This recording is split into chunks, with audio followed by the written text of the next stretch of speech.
सरकार आई है तब से पता नहीं किशोर जी किस सुकून में आई है ये सरकार कि लोगों में हाहाकार मच गया है। सरकार नाम की चीज़ नहीं है। डबल इंजन की बात की गई। डबल इंजन किस बात के लिए होता है? जो रेप ज़्यादा हो रहा है, दवाई महीने बंद हो गई है, कानून व्यवस्था की चौपट हो गई है, शिक्षा का क्षेत्र हो या स्वास्थ्य का क्षेत्र हो, सभी क्षेत्रों में जो है कोई सुनवाई नहीं हो रही है।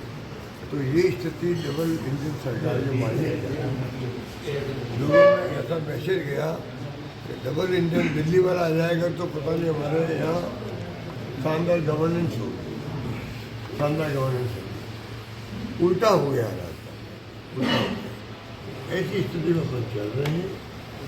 आप किसी भी गांव में जाओगे, मैं बार बार मुख्यमंत्री को आग्रह कर रहा हूँ, वार्न कर रहा हूँ, चेता रहा हूँ, पब्लिक इंटरेस्ट कर रहा हूँ, क्योंकि 5 साल सरकार इनकी रहनी है।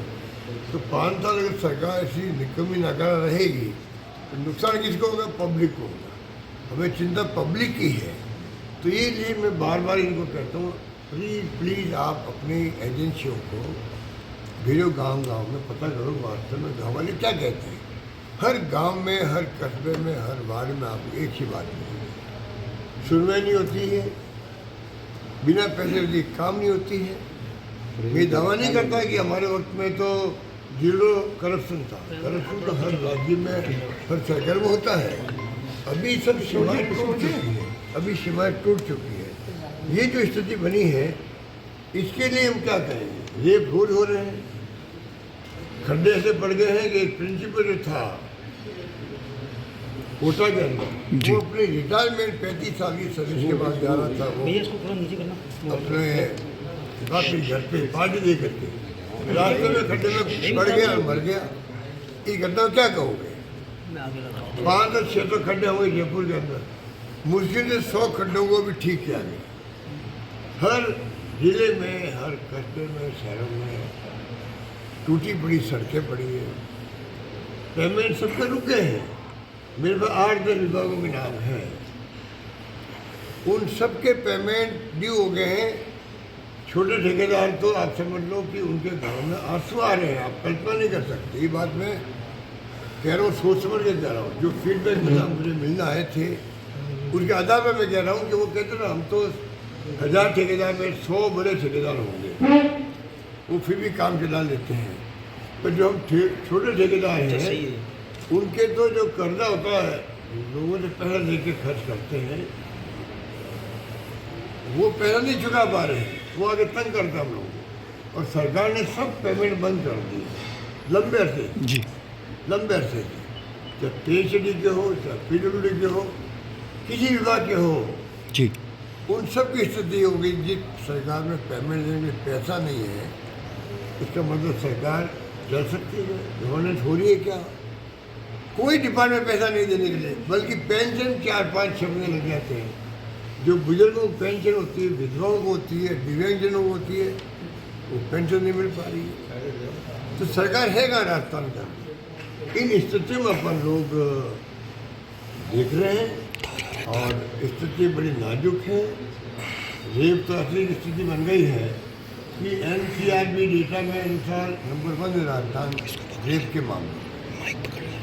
हर मामलों में हम लोग इतने नीचे चले गए हैं। मुख्यमंत्री फिर मैं कहना चाहूँगा, सरकार आपको 5 साल चलानी है, भगवान करे आपकी 5 साल रहो मुख्यमंत्री, हमारी दुआएं आपके साथ में हैं। हमें कोई एतराज़ नहीं आपसे, आप भले आदमी हो, तो भले आदमी क्या काम का जी सर। अगर गवर्नेंस नहीं देगा तो नुकसान तो पब्लिक को होगा, पब्लिक को होगा। गृह मंत्रालय उनके खुद के पास में है।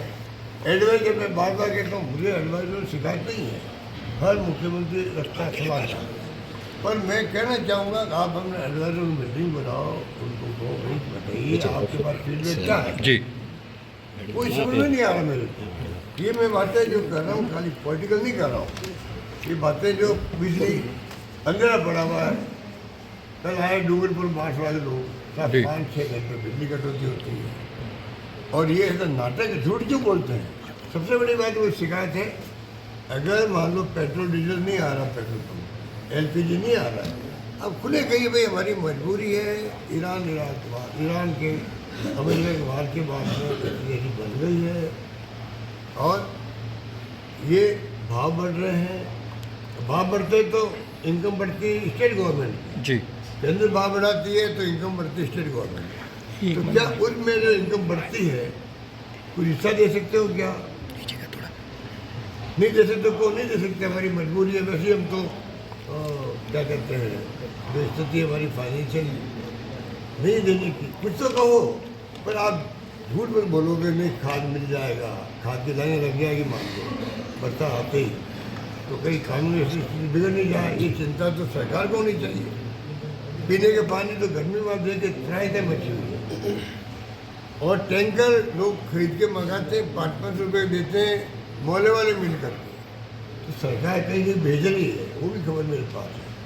कहीं कहीं भेजने काम नहीं चलेगा। जिला प्रशासन को जहाँ मांग है कम से कम पीने का पानी पिलाने की जिम्मेदारी नैतिक रूप से हमारी है। सब जगह टैंकर भेजे, कंटिन्यूसली प्लान बनाया होगा, मॉनिटरिंग करें उस प्लान की स्थिति क्या है, वास्तव में कंटिन्यूसली प्लान के अनुसार जिला प्रशासन काम कर रहा है क्या, पानी पहुंच रहा है क्या। तो ये तमाम बातें हैं वो आपके सामने है। जितनी बातें चुनाव नहीं करवा रहे नगर निकायों के बहाने वाली करें, और ये सरकार तो डिस्मिस होने लायक है। अब किसको क्या डिस्मिस कौन करेगा? एनडीए गवर्नमेंट करेगा। एनडीए गवर्नमेंट किनकी है? इन्हीं की है। वरना तो अगर आप संविधान की ध्वजा उड़ा रहे हो, आप चुनाव नहीं करवा रहे हो। हमने भी प्रयास किया एक बार, जब स्ट्राइक हो गई कर्मचारियों की, तो हाईकोर्ट ने कहा नहीं आपको करवाने ही पड़ेंगे चुनाव, क्योंकि संविधान के अंतर्गत ये चुनाव करवाना अनिवार्य है। पंचायतों के नगर निकाय वो चुनाव नहीं करवाए, बार बार बहानेबाजी कर रहे हैं, ओबीसी का नाम ले रहे हैं। अरे ओबीसी कमीशन को भी ये इशारा करते होंगे धीरे चलो धीरे चलो। जहाँ से साफ हो जाएंगे नगर निकायों के अंदर भी, पंचायतों के अंदर ही इतना भारी गुस्सा जनता में, उस गुस्से को ये जो है कम करने के लिए टाइम का इंतजार कर रहे हैं। इसलिए मुझे अंदाज है कि चुनाव हाई कोर्ट सुप्रीम कोर्ट के आदेश के बावजूद भी नहीं करना। अभी और नया आदेश आ गया, फिर मैंने खबर पड़ी और बहाना कर रहे हैं कि ओबीसी कमीशन रिपोर्ट नहीं दी अभी तक। इनको क्या कहें ये बता दीजिए आप। तो ये मैं कहना चाहूँगा आपको कि स्थिति बड़ी नाजुक है। इस प्रदेश की जो गरीब तबका है, सोशल सिक्योरिटी स्कीम है, मैं बार बार कहता हूँ हमारा ठेला इतना पॉपुलर है जो हमने अन्नपूर्णा योजना में दिया था, हर गांव में चले मिलेंगे आपको गरीब आदमी हाथ में। अब इनको ये पता नहीं कि भाई अगर फोटो लगी थी अशोक गहलोत की उसके ऊपर, सरकार बदलते ही भजन लाने की फोटो लग जाती है उसके ऊपर, और लगनी चाहिए थी, पर स्कीम बंद क्यों की इन्होंने? ये बंद कर दी, उसकी शिकायत हम सबको है। गरीब आदमी के घर में वो अन्नपूर्णा जाता था सामान, वो इतने खुश होते थे कोई अपन कल्पना नहीं कर सकते, इतनी गरीबी होती है, पर इनको परवाह नहीं है। तो इसलिए मैं कहना चाहूँगा हालात बड़े गंभीर है। अजमेर का तो मीडिया वाले बड़े स्मार्ट रहते हैं, अच्छा देखता हूँ मैं, इसलिए मैंने इनको कहलवा दिया भाई कि अजमेर में मैं फैसला जरूर मिलूँगा। धन्यवाद। सब फिर हो चुके हैं, वहाँ तयशुदा लोग बुलाते हैं, चौपाल उसे कहते हैं गाँव में। आप गाँव वालों को इतनी तारीख को इतने बड़े मुख्यमंत्री आएंगे, पूरा गाँव की कोई तकलीफ है, परेशानी है, शिकायत है, काम नहीं हो रहे हैं, वो सब आए वहाँ पर। वो फिर जनसुनवाई करो, आप अधिकारियों को निर्देश दो कि मैं 7 दिन बाद पूछूंगा आपको कौन सा काम होगा, उसको कहते हैं चौपाल। ये इनके नारे करने में उस्ताद लोग हैं, होशियार लोग हैं, नारे गढ़ने में होशियार है। केंद्र सरकार भी, स्टेट गवर्नमेंट नारे अच्छे करेंगे, उस प्रकार से लोगों को भ्रमित करते हैं, तो भ्रमित कब तक करते जाएंगे? अरे हम सब हिंदू भैया, हिंदू सब है, हिंदुस्तान पूरा हिंदू भी है, मुस्लिम भी है, सिख भी है, ईसाई भी है। सर चिंतन शिविर में बातें हैं, उसके बाद में एक रहा अखंड रहा, इंदिरा गांधी जान दे दी पर खालिस्तान नहीं बनने दिया। ये नई पीढ़ी को भी बताना पड़ेगा हम लोगों को। नई पीढ़ी जो है उसको चाहिए अध्ययन करे वो। आजकल तो स्मार्टफोन है, इंटरनेट है, और एआई अलग से आ गया। एआई का सब उपयोग करे। नॉलेज इज पावर, जिसके पास ज्ञान है वो शक्तिशाली है। नई पीढ़ी का आह्वान करूंगा मैं, छात्र हो, युवा हो, राजनीति में आए वो पहली बात। विचारधारा के लिए समझ पैदा करे, कौन सी पार्टी विचारधारा में क्या बैकग्राउंड है, क्या भावना है, उनके ऊपर किस पार्टी में जाए हमें एतराज़ नहीं, पर युवा पीढ़ी को राजनीति में आना चाहिए, उनको देखना चाहिए। अब चुनाव नहीं करवा रहे यूनियन के, अरे इनमें से कई नेता बने, हमारे मंत्री बन गए हैं केंद्र में, राज्यों में, तो क्यों नहीं चुनाव करवा रहे? लीडरशिप वहीं से पैदा होती है, चुनाव नहीं करवा रहे। ये शासित से लोग हैं, इनका कोई लोकतंत्र में यकीन नहीं है, इसलिए स्थिति बनी हुई है। इसलिए मैं कहना चिकित्सा चाहूँगा विभाग के अंदर दवाइयों की जो स्थिति है, ये बंद हो गया, आरजीएसएस कर्मचारी दुखी है, पेंशनर दुखी है, पेंशनर दुखी है। सर सरकार जो क्या है बीते? आप आओ, वहाँ पे केंद्र में आओ, फोटो खिंचाओ, आप जिंदा हो कि नहीं हो प्रमाण पत्र दो। ये काम घर जाकर नहीं मालूम कर सकते क्या? ये साल का आदमी जो है वो जाके वहाँ पे अपने आप को बताए मैं जिंदा हूँ, या मैं मेरी फोटो खींचो, क्या बात है? घर जाके फोटो खींचवा दे। आप 60+ 70+ के लोगों को, 80+ लोगों को बुलाओ, कैसे काम चलेगा?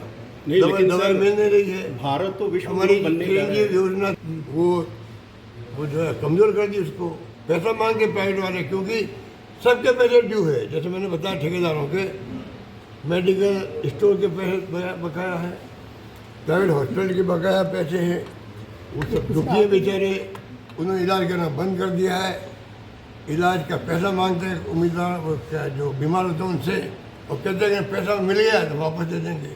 तो सरकार को चाहिए जो वादे कर रहे हैं, एक ऐसा मैकेनिज्म डेवलप कर दे अगर वास्तव में, और फिर पैसा उनको दे, सुनिश्चित करे, जिसे पैसा तुमने लिया 25,000, 50,000, 2 लाख, 4 लाख, 5 लाख वापस देना सुनिश्चित करे सरकार। ये सरकार होती है, पर वो तो दवाएं नहीं मिल रही है, ऑपरेशन बंद हो गए, पैसा मांग रहे वो लोग। आरजीएस तो आपके पत्रकारों को भी हमने इंक्लूड किया था, सब दुखी हैं। 2047 तक कौन रहेगा इस दुनिया के अंदर, पता है किसी को? नहीं, लेकिन राम राज्य तो आ गया। अब उन्होंने लिखा 2 डबल इनकम कर देंगे, 2 करोड़ नौकरी देंगे, काला धन लेके आएंगे, 15 लाख रुपये खाते में आ जाएंगे,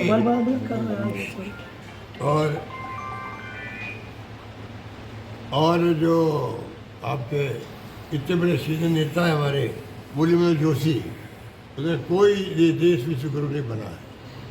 ये स्थिति को खुद ही सर्टिफिकेट दे चुके सरकार को, हम क्या देवे? सरकार जो है आध्यात्मिक की ओर भ्रमित कर रहे हैं, ये ऐसी बातें कर रहे हैं। हर हिंदुस्तानी जो हिंदू है या कोई जाति धर्म का है, वो अपने धर्म का पालन करे, संदीप क्या कर रहा है? उससे एक बंधन रहेगा। वरना तो राजीव गांधी हत्या हो गई, इंदिरा जी हत्या हो गई, खालिस्तानी बने। ये तो कांग्रेस का इतिहास है, गवाह है। बांग्लादेश बनाया तो इंदिरा गांधी का बनता, ये अमेरिका था। आज बेइज्जती करा हमारे प्राइम मिनिस्टर की, मोदी जी है तो हमारे प्राइम मिनिस्टर, उनकी बर्दाश्त हम कैसे कर सकते हैं बेइज्जती? ट्रम्प साहब बोलते हैं कभी मेरे दोस्त हैं, कभी कहते हैं मैं इनका पॉलिटिकल कैरियर खत्म कर सकता हूँ, कभी हिंदुस्तान के बारे में कमेंट कर देता है। तो जहाँ पर जवाब राहुल गांधी जी बार बार कहते हैं, आप जवाब क्यों नहीं देते हो? और फिर सिंधु मैंने बंद करवा दिया, आप जवाब दो। जो डील की है, ट्रेड डील, एक तरफा करिए, दबाव करिए, हिंदुस्तान बर्बाद हो जाएगा। राहुल गांधी चेता रहे हैं। राहुल गांधी ने जब हुई थी नोटबंदी तब भी कहा था बर्बाद हो जाएगा, कोई काला धन वापस नहीं आने वाला है, खत्म नहीं होने वाला है। वो स्थिति है। कोविड आया था तब राहुल गांधी जी ने कहा था, इन्होंने परवाह नहीं करी। अब कह रहे आप ट्रेड डील कर लो, ये हमारे देश के हित में नहीं है। कोई दुनिया के कोई मुल्क हमारे साथ रहे ही नहीं, विश्व गुरु की बात कर रहे हैं। दुनिया में लगभग 200 मुल्क होंगे, एक देश हमारे साथ खड़ा नहीं रहा ऑपरेशन सिंदूर में। और जो आतंकी देश है पाकिस्तान, आतंकवाद पैदा करता है, आतंक को बेचता है, और हम पूरे देश में दुनिया में बताते हैं ये आतंकवादी देश है जी, वो बताइए आप, उसको हम आतंकवादी घोषित करने वाले हैं, कर दिया है, कहते हैं। वो शांति की बात कर रहा है, ईरान इराक अमेरिका के बीच में। इस्लामाबाद में शांति वार्ता इस्लामाबाद में होती है। दुनिया ने क्या देखा?